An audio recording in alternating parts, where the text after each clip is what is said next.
नमस्कार, मैं हूं आपके साथ आयुषी शर्मा। आज तक 24 न्यूज में आपका स्वागत है। आइए रुक करते हैं आज की ताजा खबरों की ओर।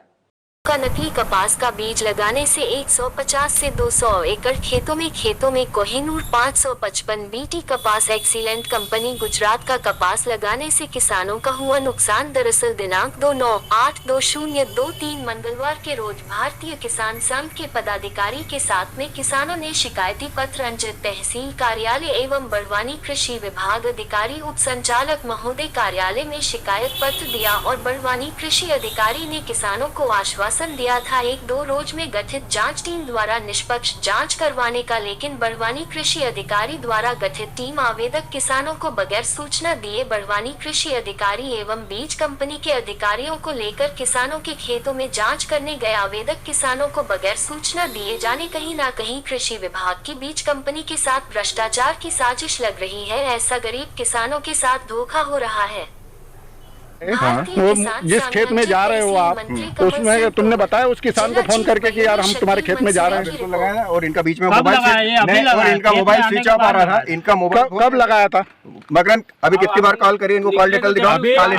ये वहाँ फेस टू फेस था, उसके बाद में आपने मुंह से बोल देना कि भाई तेरे खेत में हम जा रहे हैं। श्री राम भाई, उन्होंने विक्की भाई साहब आए नहीं, बोले हम 3 लोगों का खेत देखेंगे, इसके अलावा तीसरा नहीं देखे। हाँ, तो 3 लोगों को तो फोन लगाना ना। सीडीओ साहब का बोला भाई तुम किसानों को, हमको थोड़ी ये बोला तुम किसानों को बुलाओ, हम साथ में रहे तो भी हमको तो बोला उन्होंने। हाँ, तो अधिकारियों ने भी नहीं दी ना सूचना। तो अब उसमें हम क्या करें, अब इनका फर्ज था क्या मुकेश भाई? तो 3 किसानों को भी तो सूचना मिलना चाहिए थी। वही तो बात, कंपनी किसानों क्यों बुलाएगी? विभाग में 3 हमको बुलाया, अपने एक्स्ट्रा देखा हम जांच करने जा रहे हैं। तो वो भी नाम छे नहीं होगा जो शिकायत करी नहीं होगा 10 किसान को नाम छे। छिल पे बिल हमारा 3 नका जुना दिन था, तो वो 3 नका लगे। आज सब नका लगे देंगे नहीं, समझेगा तुम्हारी बात। 50 किसान नका लगे देंगे, जितना भी छे और रहेगा वो भी लगेगा। कितना नका करेगा आज तत्काल 11 बजे 3 दिन का समय दिया था। 3 दिन में आपको जानकारी, सूचना आपको 3 दिन पहले दे दी थी। 3 दिन पहले हमको क्यों नहीं मिली? नहीं तो 3 दिन पहले तो किसान के यहाँ जाने के लिए थोड़ी दी उन्होंने। साठगांठ है इनके बीच में। ये आप आदेश दिए, ये आदेश भी है हमारे पास, सिर्फ हमको जानकारी पे। किसान जो पीड़ित है उसको सूचना ही नहीं मिली और कंपनी को मिल गई है। वो खेत में जाके फोन लगा रहे हैं, जैसा आपने लगाया मेरे को। जब मेरे को उसने भी नहीं बोला और भैया ने भी कोई ने नहीं बोला कि मुकेश भाई के खेत में 3 लोगों के नाम से थी।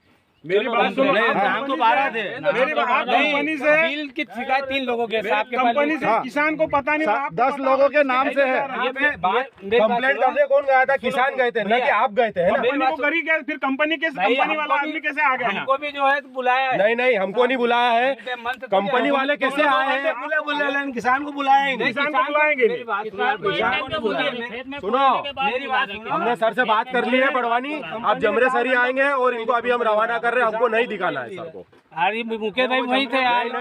अरे तो बताना तो चाहिए वहाँ की यार, हम मुकेश भाई के खेत में जा रहे हैं। कंपनी वाला पहले हमको बताया क्या? तुम ही जो नहीं कंपनी वाले। मेरी बात सुनो, मुकेश भाई की जो बात हुई थी नहीं, तो मुकेश भाई की शिकायत मुकेश भाई की भी है। हाँ, तो मुकेश भाई की है तो मुकेश भाई को सूचना पहले आधे घंटे पहले फोन करना चाहिए कि अब अधिकारी करेंगे ना भाई, हमारी कंपनी वाला थोड़ी है। तो लेके तो तुम आ रहे हो खेत, तो तुम बता रहे हो भाई लेके तो तुम आ रहे हो खेत। तुमने बताया कि अधिकारी को क्या मालूम कि मुकेश का खेत ये है? उन्होंने तो हमको दिखाना पड़ेगा, हम तो आए हैं यहाँ। हाँ, तो तुमने मुकेश को सूचना करना चाहिए कि बीज तुमने बेचा है कि अधिकारी ने बेचा है। अधिकारी को क्या मालूम कि कौन सा खेत किसका है? किसान नहीं आएगा तो आप तो दूसरा ही कपास दिखा के रवाना कर दोगे टीम को। फोन भी लगाया, आ रहा हूँ बोल रहे आदमी। आपको एक बार अच्छी बात है, देखना पड़ेगा एक बार। सब आ रहा, रोग भी है, पूड़ी भी आ रही, लेकिन फल डेवलप नहीं हो रहा। हमारा ये कहना है। नहीं तो आप लिख दोगे कागज पे कि पूड़ियाँ 100 पूड़ी आ गई, डेवलप भी होगा पौधा, लेकिन रिजल्ट नहीं मिल रहा है। हमारी शिकायत ही है, शिकायत है कि घेटे नहीं बन रहा है। सब पूरा मिक्स है, इसमें कोई एक जैसा पौधा है नहीं। पूरी वेरिएशन बहुत है, तो कोई इसमें तो ठीक है, बाकी वो उन्होंने देखा था उसमें सही में छोटे बाल है, बाकी वेरिएशन है। बहुत मिक्स बीज, बहुत मिक्स है, कोई एक जैसा बीज नहीं है। 10-12 तरह के पौधे हैं। 70% में 2005 झंडे, इससे क्या होता है सर बताओ? उस पौधे की स्थिति देख लो, इसकी देख लो। कहने का मतलब ये है पौधे में वेरिएशन है, बता। हाँ, वही चल नहीं रहा था, शुरू से नहीं चल रहा था। बीज खराब है, इंजाय डाला है, बीज इन्होंने मिलावटी दिया है। इंजाय, कुछ कंपनी वालों ने वो इंजाय डाला उसके बाद ये थोड़ा सा और ग्रोथ लिया, पर वो पूड़ियाँ पूरी झड़ गई। अभी आप इन्होंने कोई जो से भी दिया- खेत में चले जाओ बगैर मच्छर का, कोई कपास हमको बता तो दो। कपास में रहते ही हैं, सही। हाँ वही तो, ये कोई रीजन थोड़ी है। वो तो सब में रहेंगे, व्हाइट फ्लाई तो किसी में जाए।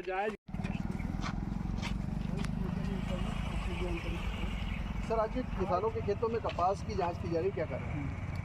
आज हम लोगों ने 3 किसानों के खेतों का निरीक्षण किया है और वो जो 3 किसान थे उसमें कोहिनूर 555 वैरायटी किसान ने बोई है। लेकिन इस वैरायटी में जो निरीक्षण करने में देखने में आता है कि बीज में कुछ मिक्सिंग पाई गई है। अब एग्जैक्ट मिक्सिंग का परसेंटेज वो लगभग मुझे ऐसा लगता है, देखने पे ऐसा लगा कि 10-12% इसमें मिक्सिंग का मतलब प्रॉब्लम दिखने में आई है। और जो मिक्स वाले पौधे हैं उनमें जो ग्रोथ भी थोड़ी कमज़ोर है और जो बाल्स बने हैं वो बाल्स प्रॉपर, मतलब जो बाल्स का विकास पूरी तरह से नहीं हुआ है, मतलब बाल्स छोटे हैं। नंबर ऑफ बाल्स भी एज कम्पेयर टू दूसरे पौधों की तुलना में थोड़े कम दिखते हैं और उनका विकास पूरी तरह नहीं है। बाकी जो दूसरे पौधे हैं, जो कोहिनूर 55 के जो ओरिजिनल पौधे हो सकते हैं, उनमें भी थोड़ा ड्वार्फिंग नेचर की ये वैरायटी, ड्वार्फिंग मतलब उनकी हाइट कम होती है और हो सकता है कि ये वैरायटी थोड़ा सा लंबी अवधि की हो और मीडियम टू लेट वैरायटी हो सकती है। तो उस वजह से जो उस हिसाब से जो फ्लावरिंग फ्रूटिंग होना चाहिए वो पूरी परफेक्टली ऐसा देखने में नहीं आती है। इसमें फ्लावरिंग फ्रूटिंग भी थोड़ा सा कम है और जो 555 के पौधे हैं उनमें नीचे के जो बाल्स है उनमें तो ग्रोथ ठीक दिखती है, लेकिन ऊपर के जो बाल्स है उनमें भी बाल्स की विकास थोड़ा छोटे मतलब बाल से दिखते हैं। तो उस तरह से कुल मिला के ये कह सकते हैं कि 555 जो वैरायटी जिन किसानों ने बोई है उसमें थोड़ा पौधों की मिक्सिंग है और थोड़ा पौधों की मिक्सिंग है और उसके बाद फिर जो विकास जो होना चाहिए वो पूरी तरह से पौधे का विकास नहीं है। अच्छा, इसके साथ में ये भी देखने में आया है कि इन जो 555 और दूसरी वैरायटी है उनमें वाइट फ्लाई का प्रकोप मुझे देखने में आया है और इसके साथ साथ में जो कुछ डिजीज़ है जैसे लीफ ब्लाइट है, इस तरह की प्रॉब्लम भी इन कपास में मुझे अभी देखने में आई है। तो अभी के लिए सिर्फ जो पहला खेत हमने देखा था उसमें नमी की कमी मुझे दिखी है, बाकी खेतों में किसी में नमी कमी मुझे देखने में नहीं आती है क्योंकि बाकी खेतों में तो नमी परफेक्ट दिख रही है। लेकिन शुरू का खेत जो पहला खेत देखा था उसमें मुझे मॉइस्चर की कमी दिखती है। तो इसके साथ साथ में और भी मुझे ये जो कपास का खेतों का जो निरीक्षण किया है उसमें मुझे थोड़ा सा माइक्रोन्यूट्रिएंट की कमी होती है एज पर शेड्यूल। अगर शेड्यूल की बात करें तो जो MgSO4 का मतलब जो 1% है, मतलब 10 ग्राम MgSO4 प्लस 20 ग्राम यूरिया प्रति पंप के हिसाब से 45 दिन में MgSO4 का छिड़काव होना चाहिए। उसके बाद फिर जो दूसरा छिड़काव है वो आपका जो बोरेक्स जिससे बोरान मिलता है वो बोरेक्स का 5 ग्राम प्लस 20 ग्राम यूरिया प्रति पंप के हिसाब से बोरेक्स का 7 दिन में इसमें कपास में छिड़काव होना चाहिए। इसके बाद फिर जो FeSO4 है, आयरन सल्फेट जिसको बोलते हैं, उसका 10 ग्राम प्लस 20 ग्राम यूरिया मतलब प्रति पंप, ये 70 दिन में इसका छिड़काव होना चाहिए। तो ये सभी कपासों के लिए है।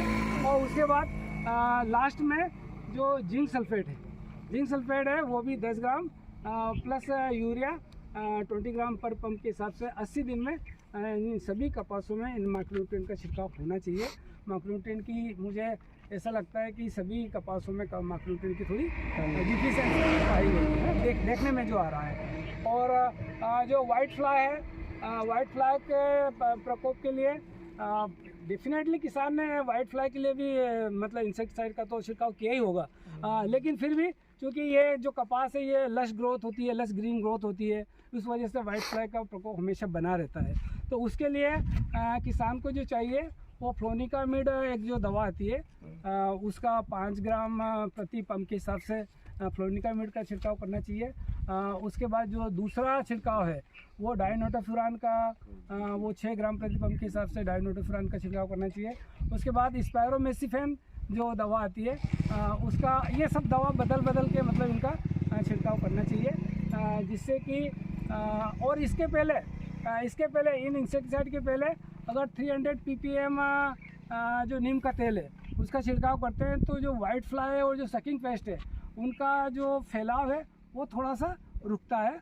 और मतलब नीम के तेल के बाद फिर इंसेक्टिसाइड का छिड़काव अल्टरनेट करते हैं तो फिर ये एकदम ख़त्म तो नहीं होती लेकिन डैमेज नहीं कर पाती है। जो कपास को नुकसान होना चाहिए वो उतना नहीं कर पाती है।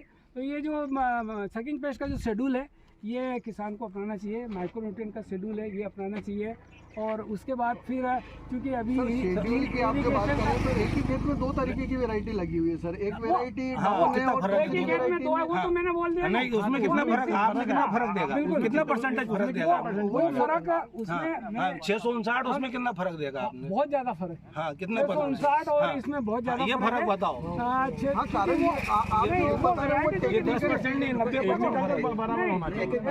वो वैरायटी दूसरी है तो ये वैरायटल डिफरेंस तो है।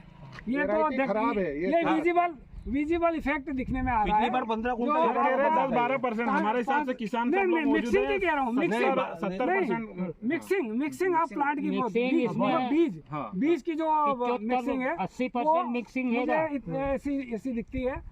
बाकी जो ओवरऑल ग्रोथ उसकी तुलना में इसमें बहुत पुअर ग्रोथ है। सर इसमें जो बीज कंपनी की तरफ से जो बीज बोने के लिए किसानों को दिया गया था वो सैंपलिंग होगी क्या आपकी ओर से?